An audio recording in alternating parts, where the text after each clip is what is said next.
Epístola do Apóstolo São Paulo aos Romanos, capítulo 8.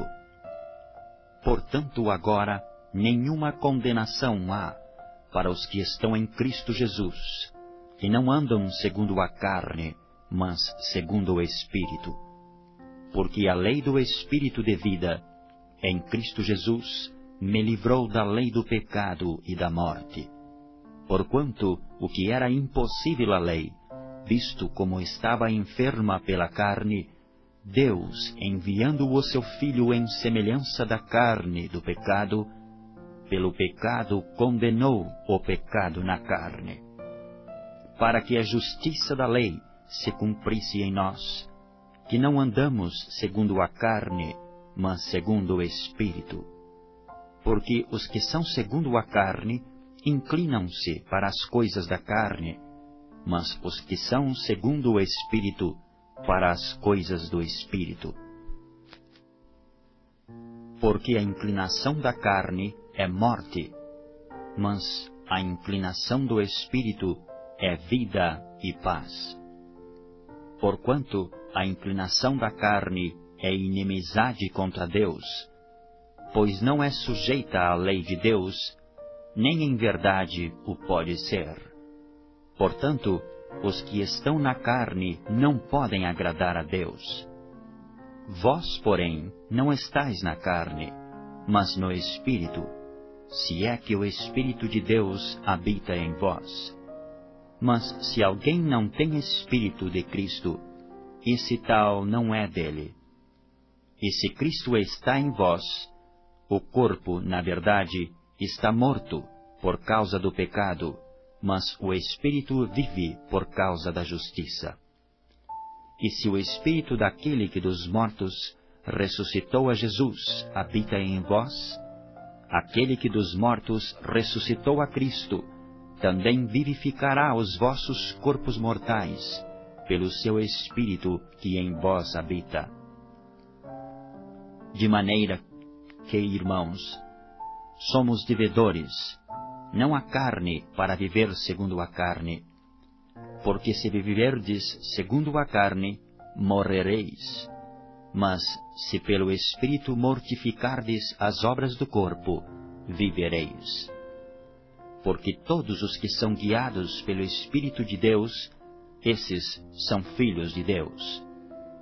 Porque não recebestes o espírito de escravidão, para outra vez estardes em temor, mas recebestes o Espírito de adoção de filhos, pelo qual clamamos, Abba, Pai.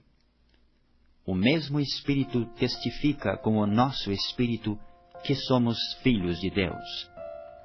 E se nós somos filhos, somos logo herdeiros também, herdeiros de Deus e co-herdeiros de Cristo, se é certo que com Ele padecemos, para que também com Ele sejamos glorificados. Porque para mim tenho por certo que as aflições deste tempo presente não são para comparar com a glória que em nós há de ser revelada. Porque a ardente expectação da criatura espera a manifestação dos filhos de Deus. Porque a criação ficou sujeita à vaidade, não por sua vontade, mas por causa do que a sujeitou, na esperança de que também a mesma criatura será libertada da servidão da corrupção, para a liberdade da glória dos filhos de Deus. Porque sabemos que toda a criação geme e está juntamente com dores de parto até agora. E não só ela, mas nós mesmos, que temos as primícias do Espírito, também gememos em nós mesmos, esperando a adoção, a saber, a redenção do nosso corpo. Porque em esperança somos salvos. Ora, a esperança que se vê não é a esperança, porque o que alguém vê, como o esperará? Mas se esperamos o que não vemos, com paciência o esperamos. E da mesma maneira, também o Espírito ajuda as nossas fraquezas. porque não sabemos o que havemos de pedir como convém, mas o mesmo Espírito intercede por nós com gemidos inexprimíveis. E aquele que examina os corações sabe qual é a intenção do Espírito, e é ele que, segundo Deus, intercede pelos santos. E sabemos que todas as coisas contribuem juntamente para o bem daqueles que amam a Deus, daqueles que são chamados por seu decreto. Porque os que dantes conheceu também, os predestinou para serem conformes à imagem de seu Filho, a fim de que ele seja o primogênito entre muitos irmãos. E aos que predestinou, a estes também chamou, e aos que chamou, a estes também justificou, e aos que justificou, a estes também glorificou.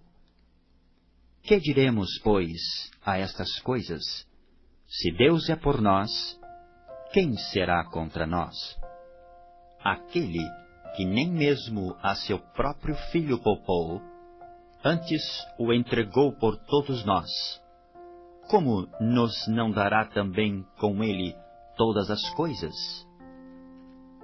Quem intentará acusação contra os escolhidos de Deus? É Deus quem os justifica. Quem os condenará? Pois é Cristo quem morreu, ou antes, quem ressuscitou dentre os mortos, o qual está à direita de Deus, e também intercede por nós. Quem nos separará do amor de Cristo? A tribulação, ou a angústia, ou a perseguição, ou a fome, ou a nudez, ou o perigo, ou a espada? Como está escrito, por amor de ti somos entregues à morte todo o dia. Fomos reputados como ovelhas para o matadouro. Mas em todas estas coisas somos mais do que vencedores, por aquele que nos amou. Porque estou certo de que nem a morte, nem a vida, nem os anjos, nem os principados, nem as potestades, nem o presente, nem o porvir, nem a altura, nem a profundidade, nem alguma outra criatura nos poderá separar do amor de Deus, que está em Cristo Jesus, nosso Senhor.